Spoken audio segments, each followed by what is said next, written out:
what's important to remember is that when you do have a donor, there's a lot of potential to save other lives. So we know about heart transplant, and frankly, we've also just started doing DCD, donation after cardiac death heart transplants, which is a big move. You probably also know lung, kidneys, liver, but you can also transplant things like small intestines, pancreas, musculoskeletal tissue, and corneas. And I will say, NYU main campus is moving towards being a donation center. So for example, patients that are going to have organ procurement who are consented for donation, the bodies are being sent to NYU main campus in Manhattan, where it's easier to coordinate the transplant surgeons and procure the organs. So that is something that we're kind of moving towards with some of the other hospital systems in New York, including H&H, like Kings County, for example. So one donor can save up to 8 lives. So if you have a potential donor, you really do want to keep that in mind. I think gone are the days when you'd have somebody you suspect is brain dead, you just shut the curtain and walk away. What we really want to do is aggressively manage those patients to preserve the potential for donation. So today we're going to talk about brain dead donors. There's also donation after cardiac death. This is a little different. We're not going to get into it at length today because it's its own separate talk, but these are basically people that are not going to be brain dead, but where the family wants to withdraw life-sustaining therapy. If the patient were to have their heart stop within 60 minutes at most hospitals, some hospitals do 120 minutes, that patient would be a candidate for organ procurement. And then there's tissue donation as well. So we're going to focus on brain death and brain dead donors today. And, probably most folks are familiar with the last update to the brain death guidelines that happened in 2010 in neurology. And, effectively, this lays out, again, reinforces the paradigm that brain death is the same as legal death. So when you declare someone brain dead, that is when you fill out their death certificate. And that this is certainly true in New York State. So there's the major requirements for brain death are that the patient must have irreversible absence of brain and brainstem function by exam, not just brainstem function. Okay, so that's important that both are absent. You have to understand why they're brain dead, because if someone has a normal scan and they have a brain death exam, you should be suspicious that there's some drug or toxin involved. You also have to perform an apnea test that confirms or supports the diagnosis of brain death. Before you can do any of this stuff, you have to exclude other things: CNS depressants, neuromuscular blockade, electrolyte, acid-base abnormalities, endocrine abnormalities, et cetera. And patients need to be normothermic and normotensive. Of course, you can have them on pressors or other agents to get them to the state of normal electrolytes and body temperature in order to make a declaration. Now, despite having these guidelines, we looked at this a few years back. There's huge variability worldwide, and don't try to read all of this, but the idea here is what is accepted as brain death is incredibly variable from country to country, as you might imagine. And a lot of countries don't even have any kind of paradigm that's laid out in law or anything like that. But even in the US, this is what we're dealing with. Okay, here's almost all of the states grouped up here. And this is all they have for brain death: irreversible cessation of all function of the brain, including the brainstem. That's it. But some states, as you can see, New York and New Jersey, have much more extensive legislative criteria for what brain death is. And then some states like Washington don't mention anything at all. Highly variable, which causes a lot of confusion. And as you guys as trainees move from one hospital to the next, it varies from hospital to hospital. New York State does have a DOH guideline that's very extensive, and most hospitals ascribe to that. But there are subtle variations from hospital to hospital. So given all of this, the World Brain Death Project, this just came out last year in JAMA, decided to really drill down and be more specific about death by neurologic criteria, which is great. The WHO had put out some criteria a few years before that, but they were actually somewhat conflicting with criteria that we standardly use in the US. So this particular guideline is much more international and probably more specific. So let's just jump to the punchline. What's new here? It's a long guideline, but a few things a few points of clarity were offered here. So permanent loss of brain function means that it will not spontaneously resume brain function, and you can't do a procedure that would cause resumption of brain function. That doesn't mean that if someone has no cranial nerve response, no motor response, that you need to do an intervention like place an EVD or something else to see if that would improve the patient. If it's medically futile, you don't need to do that procedure. So that's important that they actually spelled this out and write it down. So if you think dialyzing someone is a medically futile procedure, you do not need to offer that as an example. You can have persistence of cellular level neuronal and neuroendocrine activity and still have a brain death diagnosis. This is important ethically and kind of philosophically because being a living entity requires connectivity of different neural structures. And so they do specify this. The neuroendocrine activity is interesting because, if you're brain dead and have no hypothalamic function, there is a thought that you really have to have neuroendocrine or endocrine failure, but that is not necessarily the case, in the sensitivity and specificity for having absence of neuroendocrine function does not align exactly with the determination of brain death. So this is okay to be present. They do talk about patients that have hypothermia for cardiac arrest, recommending a 24-hour observation period after you get to normothermia. This is important because a metabolism of drugs that these patients probably received for sedation is obviously slowed in the context of hypothermia. And so you need, the time for washout is going to be variable. And a lot of these patients also have shocky liver or ATN. So those things need to be considered in the cardiac arrest hypothermic patients. They also specify alcohol levels, and they also specify waiting 5 half-lives for drug washout, or you could do a confirmatory test. And this is important because the 2010 AAN guidelines really just say wait the 5 half-lives, not necessarily that you could just go to a confirmatory test. So I think that's an important distinction and a practical distinction as well.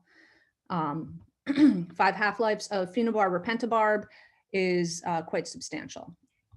Sorry, I don't know why it shows this. Okay, so we're going to launch into what happens when you are confronted with a patient you think may be progressing towards brain death. And the first steps really, once you evaluate your patient, are to early and frequently interact with the family and establish a relationship with the family. So, I think the more informed a family is, the earlier and more of a relationship you can establish with them.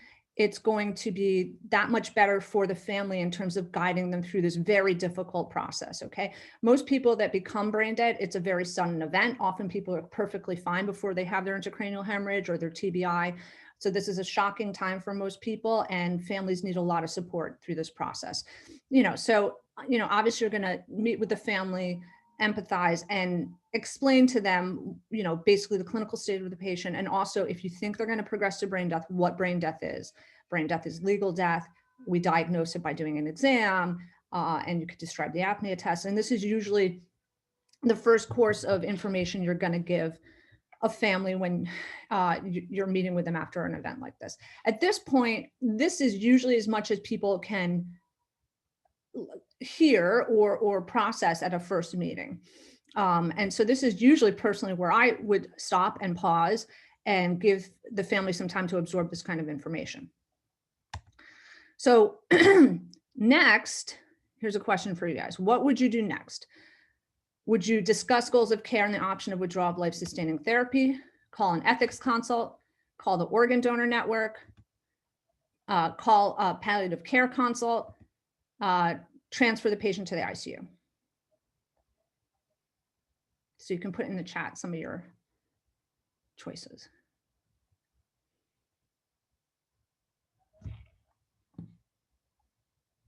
And Nasim, if there's nothing in the chat, you and Alexia are just going to have to add your choices.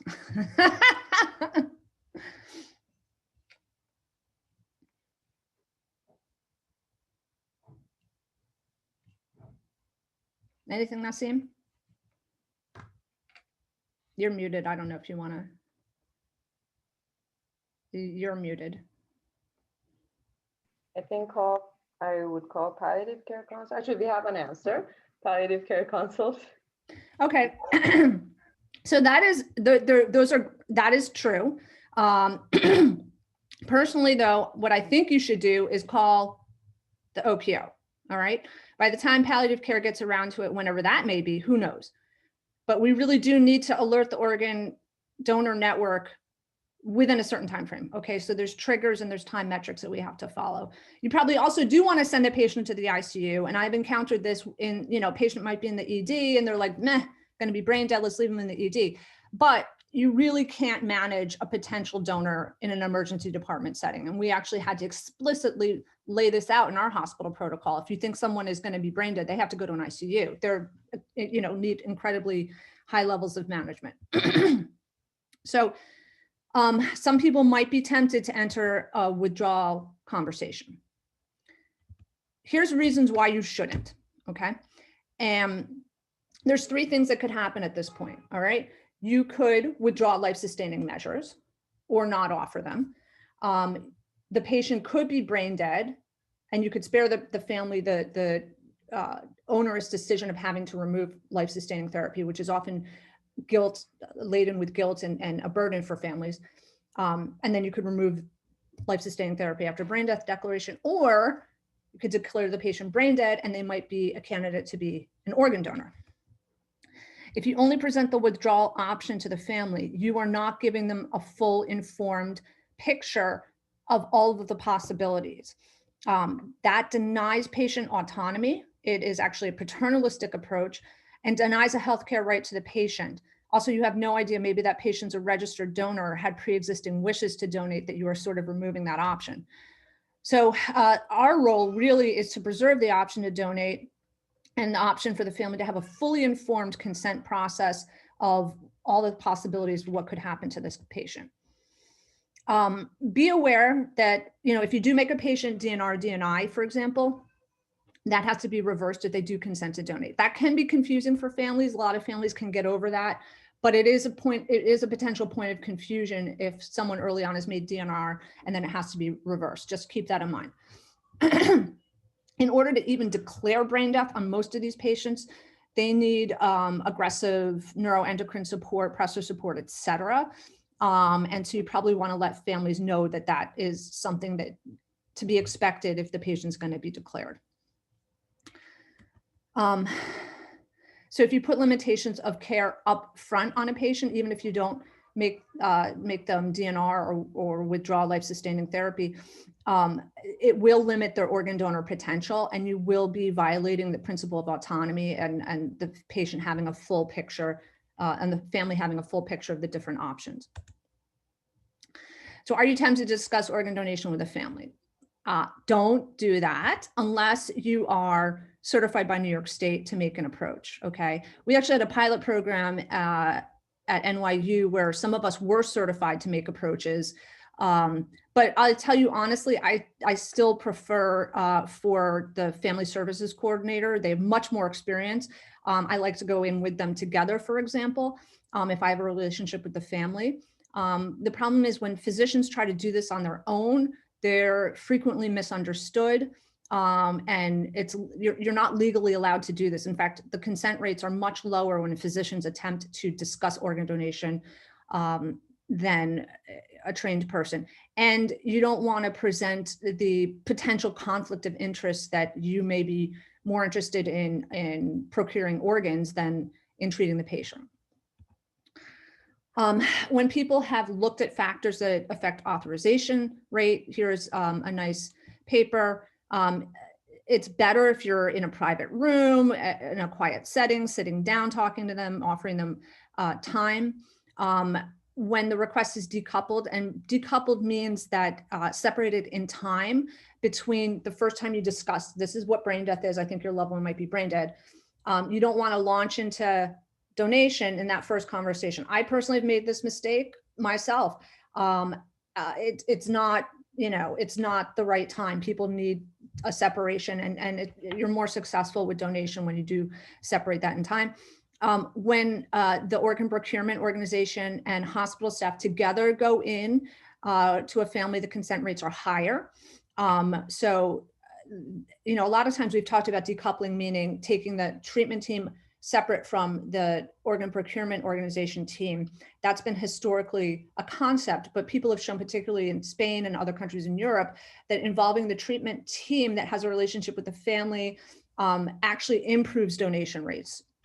So I think, you know, to the extent that it's possible, we do try to do that. If a hospital staff person makes the request themselves, you can see it's the least successful way to approach a family. So we do want you to notify the organ donor network. This can be done by anyone. Frequently in many hospitals, it's done by the nurse, but anybody could do it, okay? You wanna know, is a person a registered organ donor? And it's also the law, okay? So by the way, someone has to notify the OPO. There's triggers for this, that loss of brainstem reflexes, if you think the patient's gonna be brain dead, et cetera. And there's timing criteria for when you really should be notified. So for example, your hospital gets a scorecard if you're late for notifications and so forth. You also should notify before planned withdrawal of life-sustaining therapy in case the patient's a donation after cardiac death candidate. And then for all deaths for potential donation, and usually the nurses do this, so you guys may not have much experience with this, but there's a lot of criteria for where live-on, for example, has to be notified. And there is also first-person consent in New York State that supersedes family objections. But obviously, if the family objects, you're going to work with the family to try to get to a resolution if there is first-person consent. So when might it be reasonable to readdress goals of care? If the patient is a medical rule-out, which usually live-on can tell you pretty quickly. This is not based on your judgment. This is based on their judgment. So you shouldn't just say, oh, my patient had prostate cancer 30 years ago, must not be a candidate. I'm just going to assume that's the case. No, you need to call the OPO. Actually, their guidelines change all the time. And remote cancer, like prostate cancer, those patients are often candidates for donation. And they might be candidates for tissue or skin or various things. So even COVID now, we're transplanting COVID patients, COVID organs into other patients. So, you know, these things are changing rapidly. And even if the patient is a rule out, you need the live-on needs the denominator of patients that are potential candidates. So they have to be notified either way. If the family comes to you and says, look, I have, you know, a living will, I don't want to be intubated, you have to respect that. You know, that's, you know, if they're presenting their explicit wishes, then that is something that you certainly have to take into account. If you don't think a patient is going to progress to brain death, that might also be another time to address goals of care. How do you know if someone's going to be brain dead? Well, it really is an art to some extent. But, you know, if you see people losing brainstem reflexes and progression in imaging, that's pretty much a good clue right there. And usually it takes a couple of days before you can really understand if a patient's going to settle out and progress or not. All right, so here's an example from the neurocritical care boards a while back. So 15-year-old in a car accident, his exam shows minimal brainstem reflexes, extensor posturing. Parents want to withdraw care, but have always been supporters of organ donation and mention this to you. Do you withdraw life-sustaining therapy, consent the family for organ donation, alert your OPO that you have a DCD case, continue with aggressive care?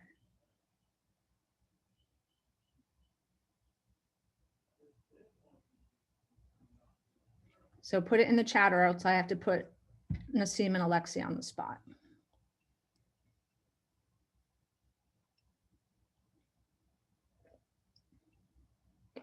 Nassim, any answers or? 3. Okay, great, 3. You also do want to continue with aggressive care at that time until the family comes in or until you know that the patient's not going to progress to brain death, et cetera. But, you know, this is a pretty good choice right up front. That's what the boards wanted you to say. Now, the brain death exam has basically 3 components to it. And The first is, I like to think of it like the Corinthian pillar of coma unresponsiveness. That's when you start to lose cortical function. Then you start to lose more basic function, brainstem reflexes with your ionic pillar. And then finally, apnea is the most basic thing. It's the last thing to go with your Doric pillar. And these are the three things you're sort of looking for. So the motor exam, which is usually part of the Corinthian pillar, you're looking for no response to central or peripheral stimuli in all four extremities, head and trunk. Important to do central stimuli because people with peripheral neuropathy may not be as responsive to distal extremity stimuli. And you're also looking for subtle head movements or anything else like that. Now, you should be aware that spinal reflexes do occur in patients. Some reports say up to 75% of patients. Triple flexion is not exactly a spinal reflex, but it is something you can see. That's flexion at the ankle, knee, and hip.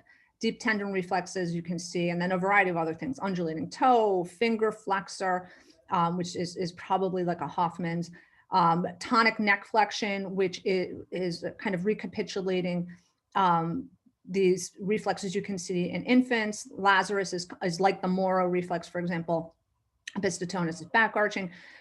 I will say when I was a medical student, during my first organ procurement in the OR, it was a young patient with a gunshot wound to the head. I did the abdominal incision, and the patient basically sat up in bed on the gurney with a very pronounced Lazarus reflex, which was related to turning of the head. It was C-spine reflex, and that was like freaked everybody out. But the guy was brain dead, and it continued with the procurement. So important to recognize this because families often will get confused when they see these reflexes. It doesn't mean that they're not brain dead. C-spine reflexes usually extinguish also. You can elicit them as well, particularly like a fencer posturing by turning the head and stimulating the C-spine. You can sometimes see these. Eventually the very dorsal C-spine will also start to die, and these reflexes extinguish.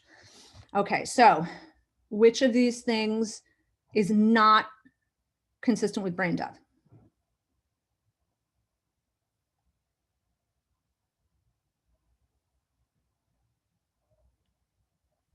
Alexi?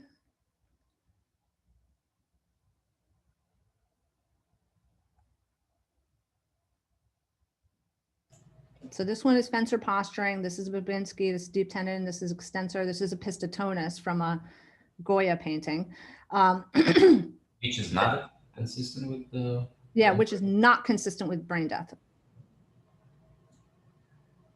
So basically it's this one. You can't be posturing and be brain dead, okay? That is still a motor response that you're not brain dead if you're doing this, okay?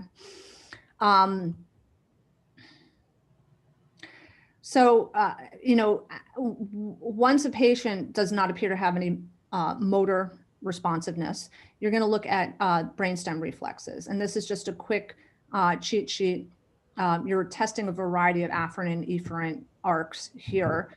Pupils are usually mid-position or dilated and fixed. You're looking at cranial nerves 2 and 3. Corneals, you really need to directly stimulate the limbus where the iris meets the sclera with not just using drops or whatever, but with a tactile stimulus to give the maximal stimulus. And you're looking at 5 and 7, not just on the ipsilateral side, but also the consensual response on the opposite side. So for example, if you had no cranial nerve 7 injury, but you had 5, if you touch the limbus, you might not see anything on the ipsilateral side, but on the contralateral side, you'll see a blink reflex.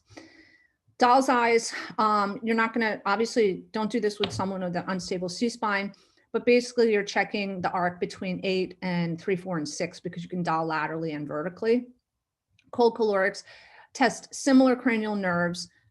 Tympanic membrane is innervated by 5, but otherwise you're testing 8, 3, maybe a little bit of 4 and 6.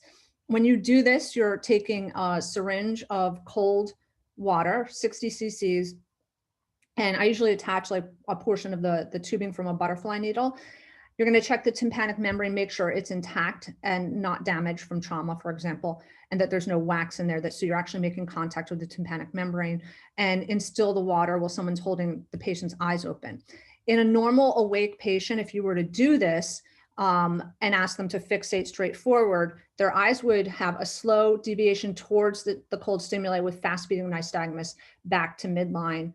It's very noxious. The person would probably vomit also, but there'd be no net deviation in the eyes. As you start to lose cortical function, you'll have the net deviation of the eyes towards the cold stimuli without the fast beating nystagmus back. And as you lose brainstem function, you'll have no movement of the eyes. You need to test this on both sides. Usually you should wait about 5 minutes for the endolymph temperature to normalize before you test the other side. Cough and gag are 9 and 10. And the brain dies cranially to caudally, right? So the last things to go are the lowest portions of the medulla and the respiratory center.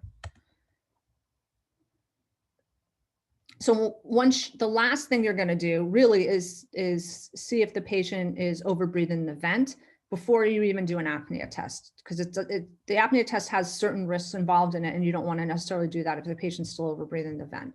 So I'll turn like the vent, I'll either put it on pressure support and turn off the backup ventilation, or dial down the respiratory rate substantially to see if the patient makes any efforts. Just keep in mind, one thing is that if you deal with ventilators, you really probably want to change it from a flow trigger to a pressure trigger. Flow triggers can be activated by an active precordium. And so it might look like the patient's overbreathing in the vent, but it's just a very sensitive flow trigger on the vent. So you sometimes have to change that because you can be tricked.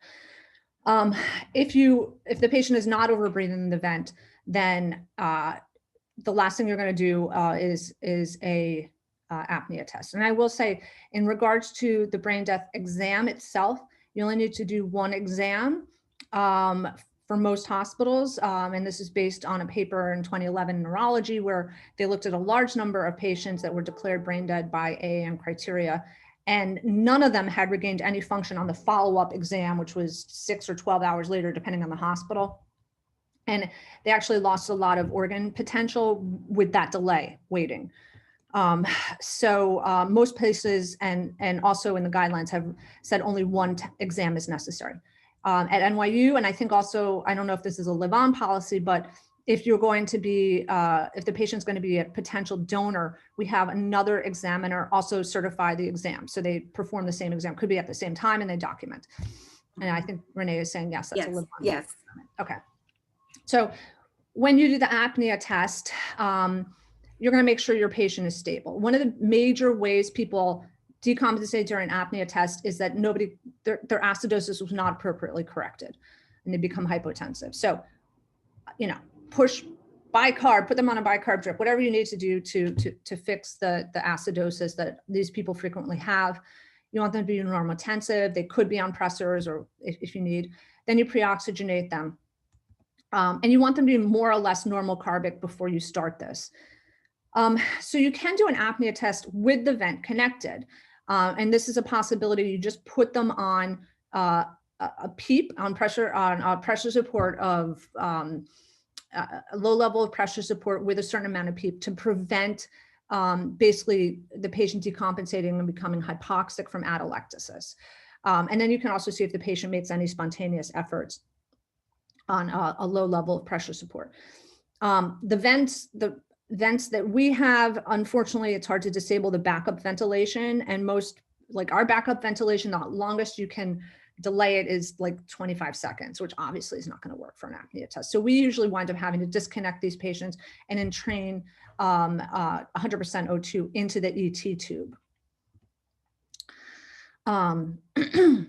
So unfortunately, there's a de-recruitment possibility there. You could also just connect an AMBU with a PEEP valve turned all the way up if you wanted to try to maintain some level of PEEP. A physician observes for respiratory movement during this test. CO2 rises by about 3 millimeters of mercury per minute. So you're waiting like 8 to 10 minutes. And by the way, the World Brain Death Project says don't use end-tidal CO2. You really need PA CO2. And end-tidal is not going to be accurate once you disconnect the vent, obviously. And so what you're looking for is a PCO2 greater than or equal to 60, or a greater than or equal to 20 millimeter rise over the baseline, and no respiratory movement. And that would be confirmatory of brain death. Other confirmatory tests are not necessary. In fact, the guidelines specifically say don't do a confirmatory test unless you have a good reason to, because none of them have perfect sensitivity and specificity, and it could delay your time to donation, and they're generally not needed. However, if you can't perform some aspect of the brain death exam, maybe they have facial trauma, maybe they have surgical pupils, they can't tolerate an apnea test, or something of that nature, then you would probably move ahead with a confirmatory test. Similarly, if there's some kind of sedative or toxin that has a very long half-life, maybe the patient got pentabarb or something like that, then you can just move to a confirmatory test. I really do not wait for 5 half-lives of phenobarb or pentabarb, which would be days. I usually move ahead with a confirmatory test.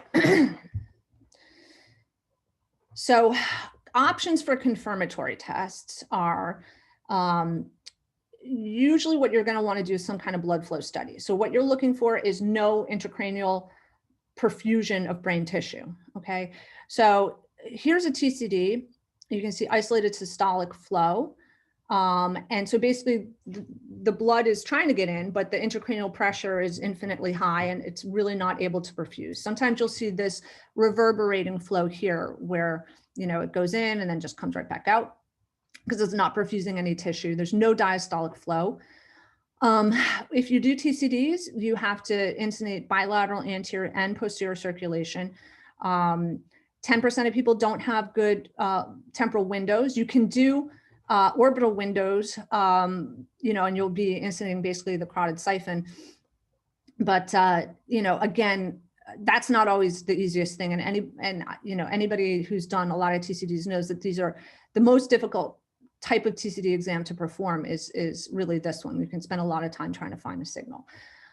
But it is what we usually do because it's portable, and all of our neurointensivists do their own TCDs. So it is our actual usual test that we do. You could do a SPECT scan, for example. You're looking for the empty light bulb, so no brain perfusion. And then an angiogram is considered the gold standard. MRA, CTA have limited sensitivity and specificity and are not recommended. Here's an angiogram, and very rarely we'll get to the point of doing a conventional angio. So typically, what you're seeing is, okay, I already see some venous phase from extracranial circulation. I'm not seeing any flow past the clivus, basically, or intracranial flow of these bilateral carotids. It just basically stops. But you can also see something like this. So these are obviously old angios. This paper's from 1997. But you can see there's A1s, so those are A2s, and this is M1. So you're like, oh, this is intracranial flow. Yes, but it occurred at 18 seconds after injection. There's no venous outflow and there's no capillary phase to this whatsoever. So, the one brain death angio I did recently, I was like, oh my gosh, there is M1 filling, but it wasn't going anywhere and it happened in a very delayed fashion. So this is still consistent with brain death. Because what you want to see is no real brain perfusion. Okay. So EEG and SSEPs we used to talk about, we don't love those anymore. In fact, they're not recommended, largely because EEG almost always has some kind of 60-cycle artifact in that ICU setting. And it's also the false positive related to sedation effect is certainly an issue. So if you're doing it to confirm a patient who you suspect a sedative on, that's not a great confirmatory test. World Brain Project recommendations say angiogram, radionuclide SPECT as compared to perfusion scintigraphy, TCD. They recommend against EEG, and if you're going to do an EEG, they ask you to do an SSEP at the same time to evaluate the brainstem. They also recommend against CTA or MRA as a confirmatory test. And, things just to watch out for. I think most neurologists are pretty familiar with locked-in syndrome and how this looks different. These patients may be quadriplegic, but have, the ability to follow commands, either vertical eye movements or to blinking or some other subtle motion. So, usually you can detect this on exam, and these patients are not going to have complete loss of all their cranial nerve reflexes either. Guillain-Barré syndrome. Again, these patients can have multiple cranial neuropathies, but I think most people are familiar with the presentation of Guillain-Barré syndrome, and this is not an obvious etiology, and you have to understand the proximate cause of why someone would be brain dead, and the clinical presentation of Guillain-Barré simply is not that. Hypothermia will trick you, definitely. You have to warm these patients up and be very conscientious of what their temperature is when you're examining them. You warm them up and they will, some brainstem reflexes are likely to come back. Drug intoxication is another thing. So if you have somebody where you can't screen whatever drug they took on a routine tox screen, and you don't have a good proximate reason why they would appear brain dead, you should suspect some undetected toxin and figure out a way to evaluate that. Acidosis is another tricky one. So if your patient's acidotic, I usually correct them to a pH of 7.35. There's no magic number, but I mean, enough times I've seen patients start over breathing the vent when I, correct them from 7.2 to 7.4. So the brainstem is particularly sensitive to this. That doesn't mean the patient won't become brain dead. They probably will. It's just, they need more time. Now, ethical issues with brain death. And I am very curious to hear about some of your experiences at the hospitals you guys work at as well. What the World Brain Death Project says is that you do not need consent to perform clinical evaluation, apnea test, or ancillary tests.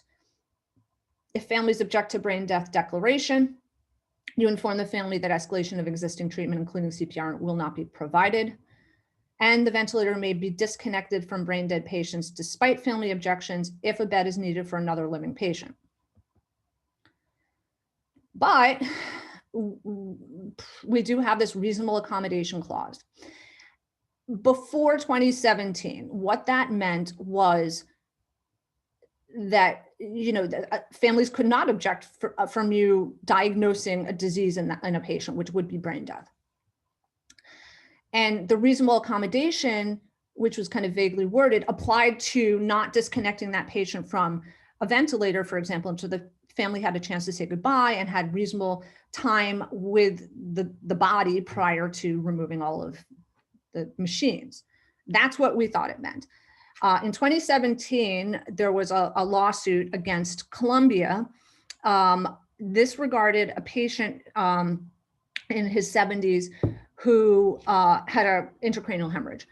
And basically the family was Orthodox Jewish and did not accept brain death as death. And so an ethics consult was called in accordance with their Columbia's guidelines, brain death guidelines. But the next day after the ethics evaluation, the team proceeded with brain dead testing and declared the patient brain dead, but it happened to be on a Jewish holiday, so the family wasn't present. And so this went to, what eventually happened is, even though the patient was declared brain dead, they kept the patient on full supportive therapies. Patient went to a nursing home in Jersey, where as soon as he got there, the patient was unstable, had an NG tube instead of a PEG. Nursing home sent him to Maimonides. He got to Maimonides, and they didn't know that he had a death certificate already filled out. So he was at Maimonides for 4 days before they figured out that he was already declared dead. So this was a big problem for Maimonides and the family, because the family was going to get hit with however much it cost for the nursing home and MIMO for a body, right? Because you're not going to get paid by insurance for this. So this was a big issue. It went to court, and the decision was made in favor of the family. And the part that I think is really a challenge is that they actually did rule that death certificate null. The death certificate based on brain death criteria was revoked, and a new death certificate was filled out when the patient died 24 days later from as a cardiac death. And this is very problematic for brain death definition of death. Because they revoked the death certificate. After this,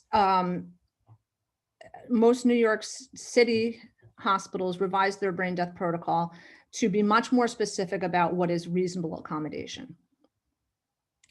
At NYU, reasonable accommodation means if someone has a religious or moral objection to determination of brain death or discontinuation of organ support, we can send the patient to an LTAC. There are a couple of LTACs in New Jersey that specialize in religious and ethical support, particularly of Orthodox Jewish families that are in this circumstance. And you can send the patients not trached and pegged, so they can be intubated with an NG tube. They will accept them in that condition. They do have to be somewhat stable from a blood pressure standpoint. Our policy is you give the family 24 hours notice. They have to find an LTAC. And if insurance doesn't cover, it's like $2,000 a day, or we're going to proceed with brain death evaluation. And then you don't need consent to proceed with brain death evaluation 24 hours later. So that is the reasonable accommodation, is about a day for them to figure out an alternative to brain death. And if the LTAC doesn't accept the patient for some reason, then you're supposed to be able to proceed with brain death diagnosis, and the onus is really on the family to identify an accepting brain LTAC. Reality is that we already know which LTACs will work with them, and we usually try to work with the family to set up an LTAC transfer. Now, given all of this, I'm going to show you a case that happened extremely recently in our hospital. So there's exceptions to every rule. So this is a 71-year-old woman.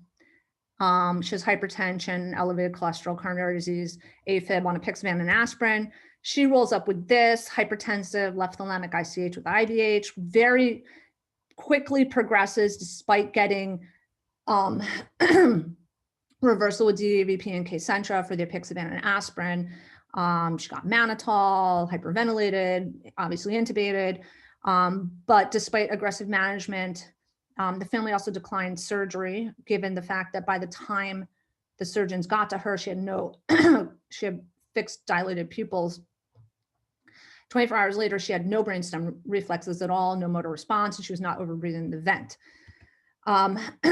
She also was hypotensive, was in DI. We put her on hormonal replacement therapy to stabilize her with Synthroid, Solumadrol, vasopressin, which I'll talk about in a second. But despite this, her clinical exam looked consistent with brain death.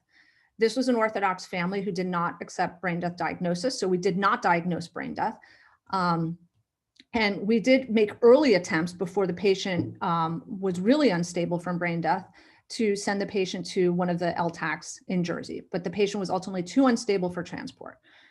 She had renal failure, DI, hypoxia on 100% FiO2, hypotension, multiple pressors. She arrested twice on day 3, was somehow resuscitated both times.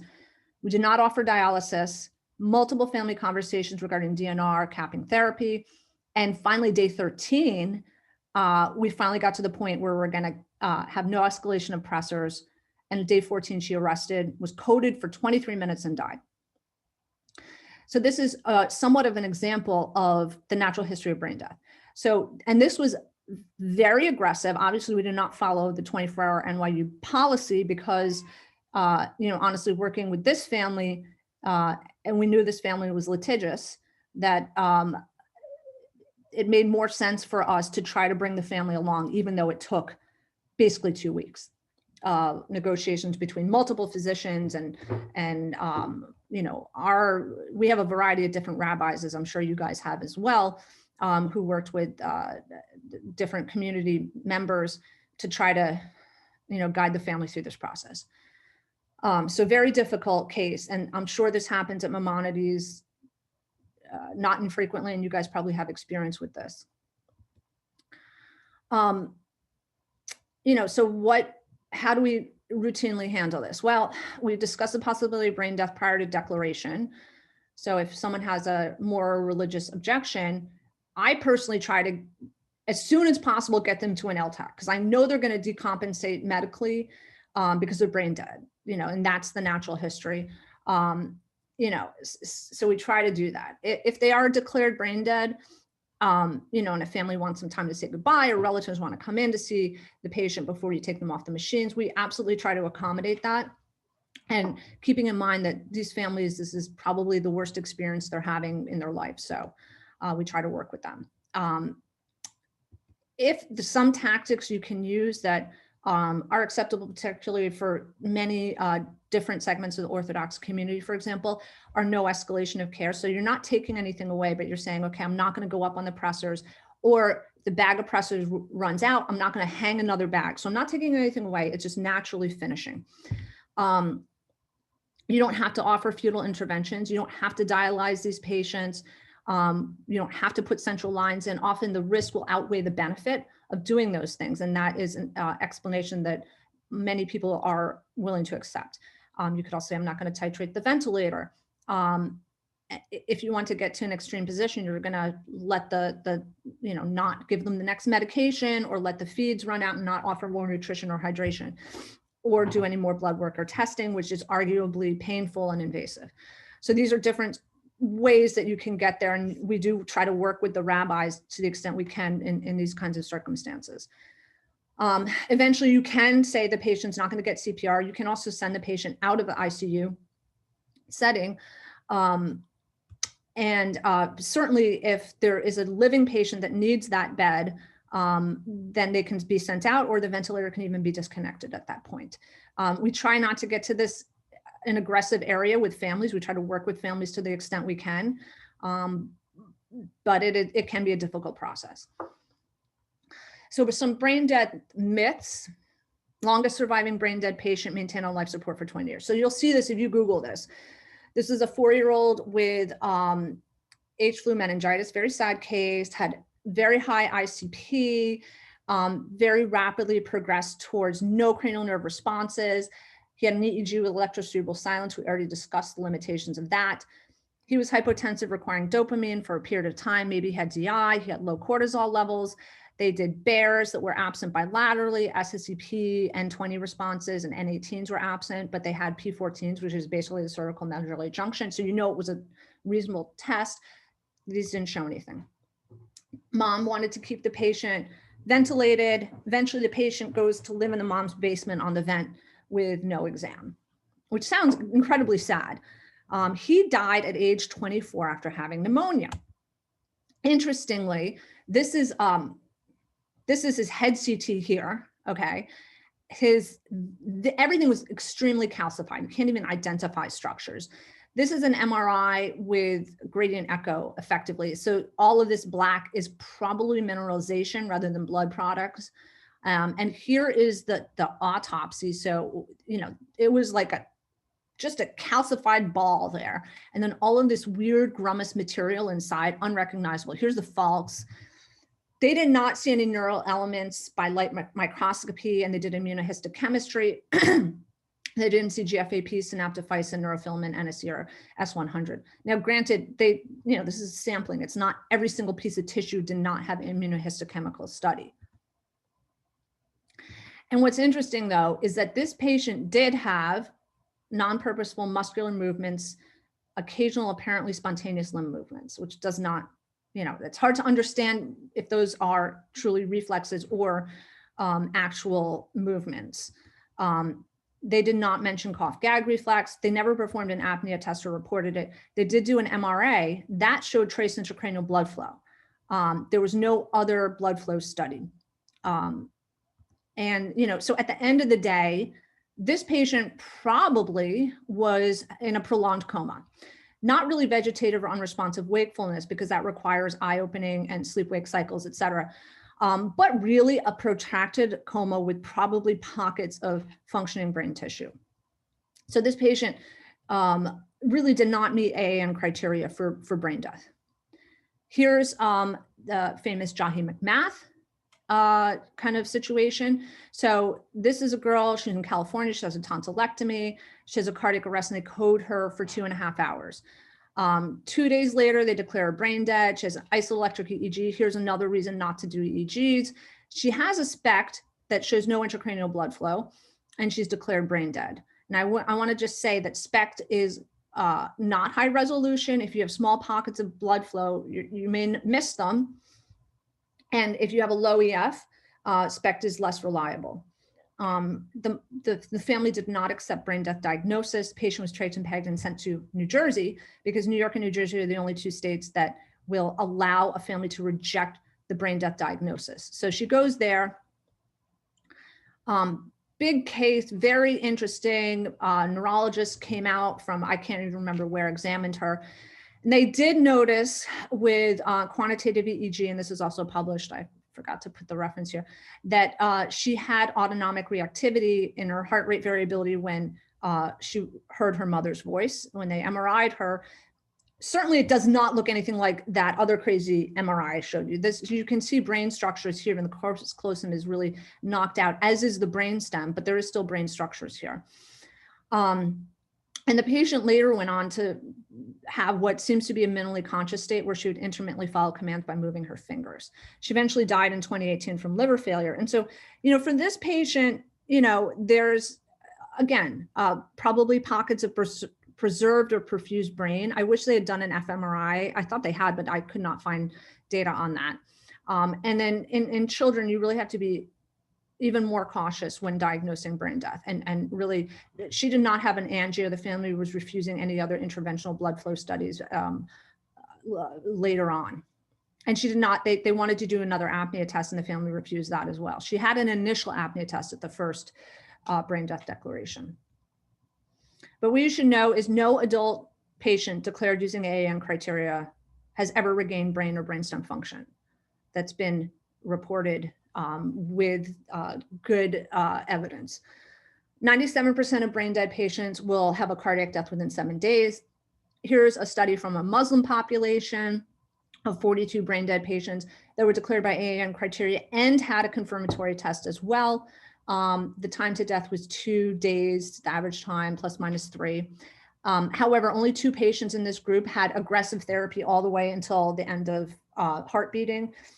They don't report how long those patients went on. But again, there's no probably about a week because of what we see as the range on these patients.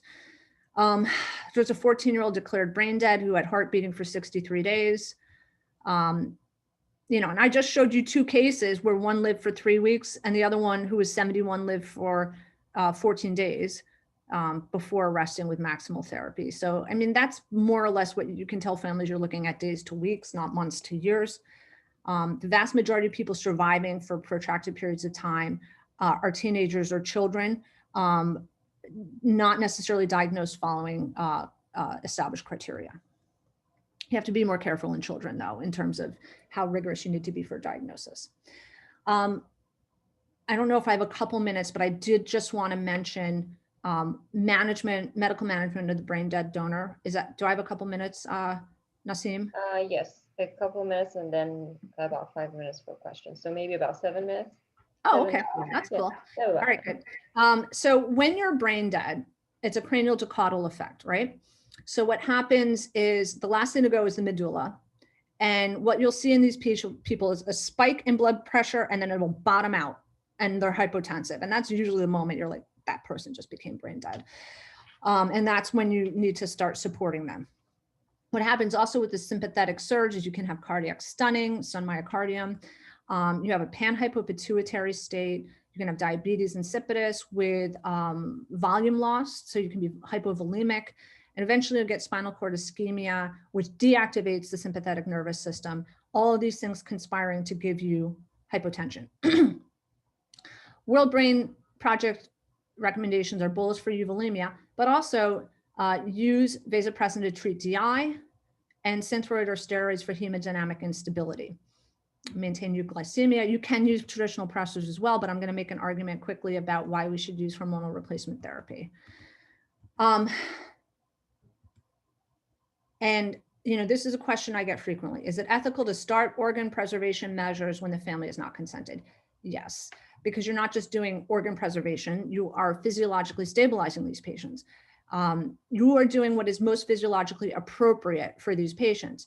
They're not hypotensive in a traditional sense. Usually they are panhypopit. If somebody walked in with adrenal insufficiency, you wouldn't just put them on Levophed and walk away. You're going to give them back cortisol. So you need to do the same physiological approach when dealing with the underlying cause of the hypotension. So, and you usually can't declare them brain dead until you do this or have any kind of electrolyte stability. And so we want to do what's physiologically appropriate to maintain blood pressure, et cetera. And remember, again, like if you don't aggressively manage these patients, you've already made a decision for the patient and the family without their consent that you're going to take away the option of donating by not aggressively managing. So you don't want to do that. Hormonal replacement is usually Synthroid, FYI, Pitressin. If they're in DI, you titrate to urine output, insulin drip, and then methylprednisolone to replace their hypocortisolism.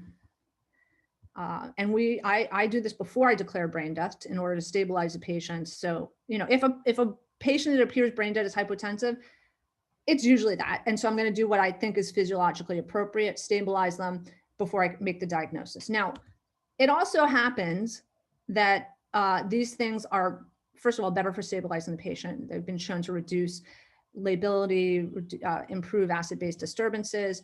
They also do happen to improve transplant rates. So it's sort of almost a double effect situation here. If you give early Synthroid, for example, compared to waiting until you declare the patient brain dead, organ procurement numbers, number of organs transplanted per donor goes up. Here's another study, 19 hemodynamically unstable patients. They were on a variety of traditional pressors. They got put on a Synthroid drip and had significant reduction in the vasopressor requirement, and half of them were able to come off traditional pressors and just stay on hormonal replacement therapy. Here's 10,000 donors, okay? These guys were on T3 rather than Synthroid, but the same idea. And there were 22.5% more organs donated in the patients that got hormonal replacement. And this is across all different organ types. And the grafts actually do better as well. So here's once the organ is transplanted, graft losses were half with hormonal therapy compared to without. Graft dysfunction was cut in half as well. And that was a significant difference. So it's a win-win across the board. And then reduced odds of death in the recipient as well. So I think I'm going to actually, in the interest of time, I had one more case, but I think I'm going to skip to the end, especially since it's hard for me to tell if you guys are answering because I can't see the chat.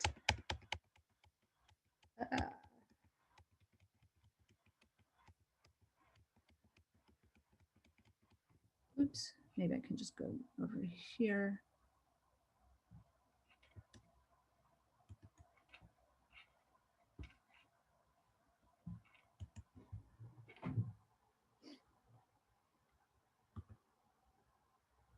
Oh, okay. So just to wrap up, you know, there's obviously a need here for organs. And, you know, again, New York State has a lot of room for improvement. Donation after neurologic deaths, we mostly talked about, but not to forget about donation after cardiac death, tissue and eye donation.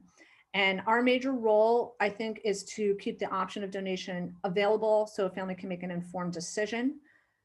Or we can respect a patient's first person decision if their wishes were known. And that requires aggressive management of the potential brain dead donor. And a reminder that hormonal therapy is absolutely the right thing to do in these patients if they become hemodynamically unstable. And you should do that early. It not only helps the patient stabilize, but also will increase organ yield if they choose to become donors. And then, of course, collaborative teamwork is important, and working closely with your OPO is always a good idea. And just a reminder to register to be a donor if you're not already on the registry. That's the best way we can increase organ donation rates. And so that is it. And I'm going to come out of share screen. And great, thank you. Thanks for your attention. Thank you so much, Dr. Frontera. So first I'm gonna read, there was like 2 comments and 1 question, I believe. So one is from Dr. Capinos. Any insiders input from you on the upcoming new AAN guidelines regarding criteria? for example, PaCO2 and rise and pH, as well as 2 attendings on a single exam in order to address all ages in a uniform way? Yeah, I am not on that committee. Those are all excellent questions. So for chronic CO2 retainers, they recommend starting, at least in the world brain death project, starting with a higher CO2. And I can't remember off the top of my head what that was, but there are recommendations there. So I think children are different, though. I do think that the way we have to address children is probably different than the adults. So I would not necessarily be a proponent of standardizing it across all age groups. I mean, neonates also are quite different. So just those are some things to keep in mind. I do see that question about TCDs also. Someone's asking about baseline TCDs. I also have an issue with this. I am so glad you brought this up, because this is the one thing in the guideline I really disagreed with. And I was thinking, probably maybe this is someone that's never done TCDs, because you only need to TCD someone once to know if you have a window or not. So I'm not even sure what that's about. Can you have artifact that looks like isolated systolic flow? Yes, but if you are used to TCDing people, you will know the difference between that and some kind of artifact. So honestly, I just completely disregard that, because I do not agree with that. And we TCD a lot for brain death declaration. So yeah, I don't feel like you need a baseline to know whether they have windows or not. I have no idea where that came from. I obviously I work with Ariane Lewis, who is instrumental in this protocol. I actually have not asked her this specific question, but I will, why they put that there. But I don't think there's any data whatsoever to support that kind of recommendation. So no, it doesn't bother me. I just go right ahead and do the TCDs if I want to do them as a confirmatory test, which is in keeping with our hospital protocol. Our hospital protocol does not require baseline TCDs.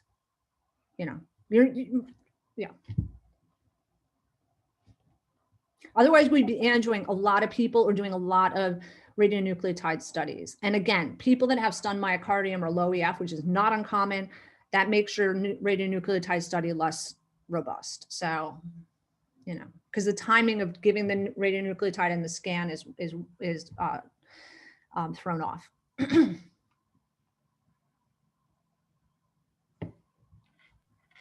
And I believe there was also another comment by Dr. Capinos about the NYU caving in 2017 to accept to send to LTAC, and then like a comment about the fact that courts cannot modify diagnostic scientific paradigms, and institutional lawyers have equal say on devising institutional guidelines, cannot trump medical experts. I'm sorry, I can't read Greg's, I don't know why, I don't see that particular comment. What did you just read? Dr. Capinos is here. Dr. Capinos, can you guys hear me or no? Oh, I see it now. Hi, Greg. Hey, Jen.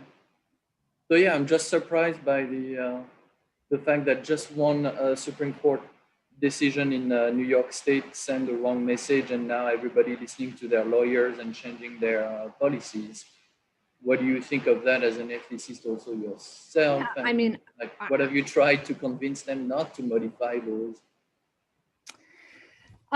Yeah, I mean, I think, as you know, that money and lawyers run, unfortunately, a lot of things. And getting entangled in a lawsuit is certainly problematic. If you look at this case, if you look online, it got a lot of publicity.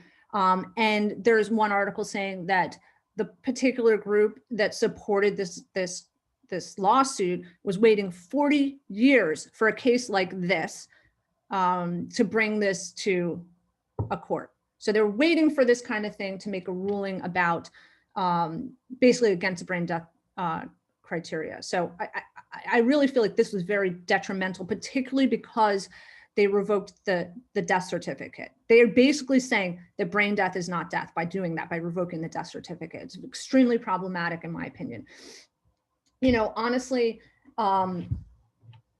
yeah, at some point it's the path of least resistance. I mean, none of these people are going to be organ donors anyway, right? So, even if I have my own personal objections to this approach to end of life management, you know, at this point, I have to put aside my opinions and try to help the family understand and, you know, do my best to understand that this is an extremely difficult time for the family. I have to put my own emotions aside and support them to the best I can, and knowing also that it won't go on forever. It took us 13 days to get to the point for that particular patient of capping care. We could have probably moved to it faster. It happened when an attending changed and they were like, screw this, we're capping care. And so it depends on the attending's level of comfort as well. And some people have more aggressive personalities than others, or more comfortable doing such a thing. So, you know, partially that's why it took so long with this particular group, but I will say it was a very challenging circumstance with this particular family. And I wish I could tell you more because it's a very unusual circumstance, that particular case, but suffice it to say that was a litigious family. And most people don't want to spend more time engaged with lawyers than necessary.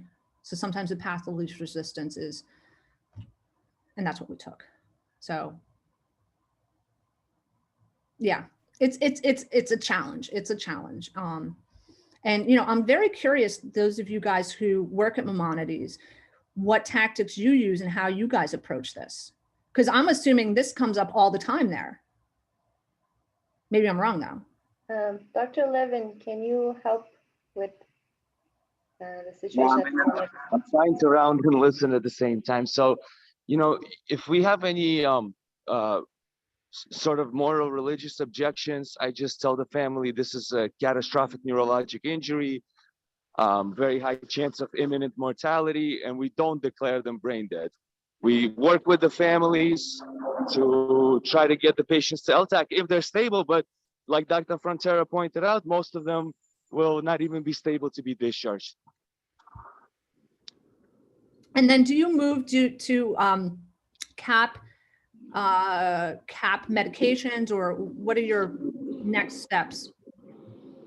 Yeah, we usually, you know, at some point, if the patient's on 2 pressors, you know, we'll make a medical decision saying escalation of therapy is not going to be beneficial to this patient, no meaningful clinical impact, and we're just going to cap therapy. Exactly. Okay.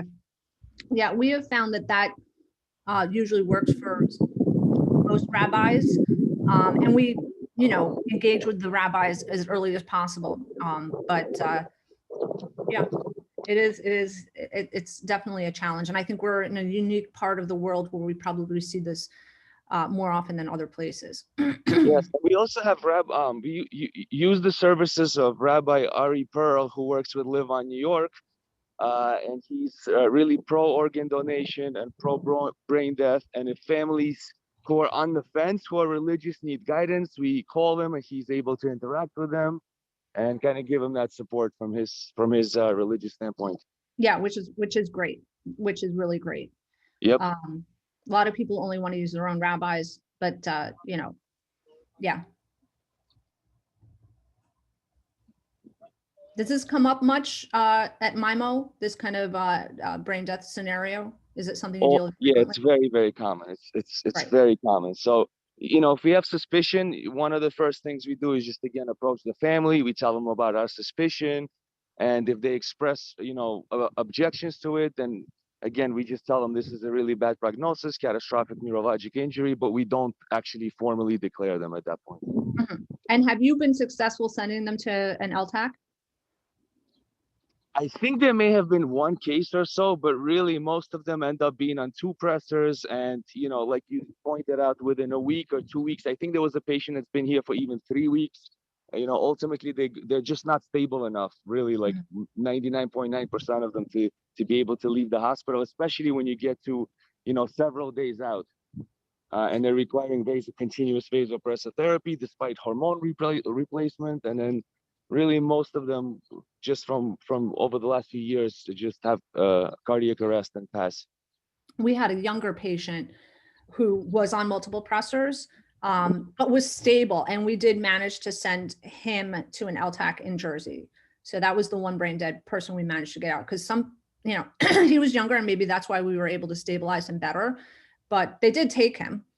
on the And pressors. was this patient like, was it both trach and PEG or just with an NG tube, or how did they leave the hospital?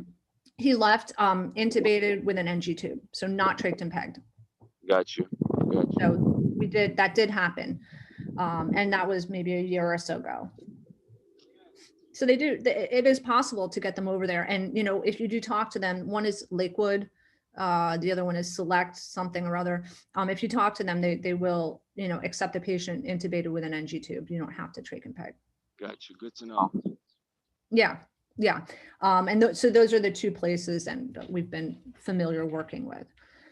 And they do specifically cater to religious needs for Orthodox Jews at end of life. So you know, it's probably a much better environment for the families than being in the hospital, honestly. But yes, you know. yes.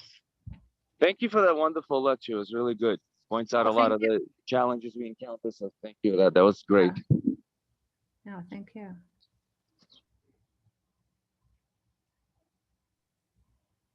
Is there any further Renee, questions? you want to make any parting comments? Well, first and foremost, thank you, Dr. Frontera, for your excellent lecture. As always, you're wonderful. Thank you.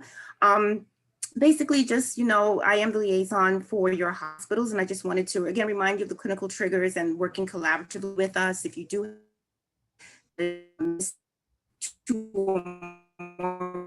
brain reflexes, you have to call us within 1 hour of identifying that. Hospital terminal activation, you have to let us know within 1 hour of you as clinicians identifying that, so that we can get ahead and triage the patient, do our assessment, and of course, work collaboratively with you and your colleagues in order to facilitate donation if this is what the patient family have decided to do. Renee, it sounds like you're breaking up a bit. As Dr. Frontera wrote, making those conversations, of course, working together with into families. But I think the most important thing, remember, is collaboration and transparency between your hospital and our hospital, always making sure each other at each step throughout the process. That's it. Thanks. I think you broke up a little bit, but one thing is that the 1 hour is the time trigger. Oh, If like 1 hour after losing 2 or more cranial nerve reflexes, yes. Or before, after the decision to terminally extubate a patient. So, and they keep score. yes. So FYI. Yeah. So whenever there is a late referral or misreferral, we do have to report that to our liaisons. For example, Dr. Frontera over at NYU Brooklyn, Dr. Capinos at Kings County. We have to report this to them and to the leadership just so they're aware of it, because this is a matter that CMS and Joint Commission is looking at to make sure the hospitals are being compliant. And of course, we just want to make sure that we are, you know, offering the opportunity to the family. It's all part of good end-of-life care, that they're aware of their donation options. And that's what we're here to do, to give them the information so they can make an informed decision for themselves and their families. Right. I hope I didn't break it just now. You did, but it's okay. Oh, sorry. That's all right. We'll let Nassim and Alexi wrap it up, I guess. Thank you so much, Dr. Frontera. Any further questions from any of the audience?